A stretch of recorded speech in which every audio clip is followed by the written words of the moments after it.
આ તરફ પોરબંદરથી સમાચાર. પોરબંદર દરિયાઈ સીમામાં ફરીથી ઝડપાયો નશાનો કારોબાર. 480 કરોડનું ડ્રગ્સ મળતા ખળભળાટ. અરબી સમુદ્રમાંથી પકડાયું કરોડોનું ડ્રગ્સ.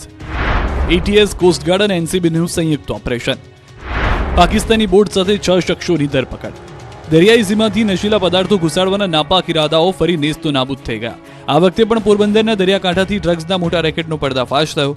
પોરબંદરના સમુદ્ર કિનારે પરથી મોટા પ્રમાણમાં ડ્રગ્સનો જથ્થો ઝડપાયો.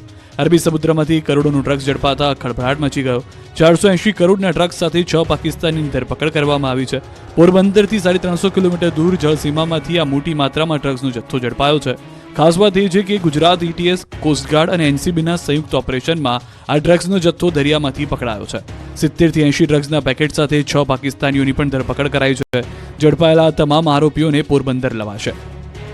છેલ્લા અનેક દિવસોથી રાત દિવસ મહેનત કરવામાં આવી છે અને આ સફળ ઓપરેશન પાર પાડતાની સાથે જ ગૃહ વિભાગ દ્વારા એટીએસની આખી ટીમને આજે 10 લાખ રૂપિયાનું ઇનામ જાહેર કર્યું છે.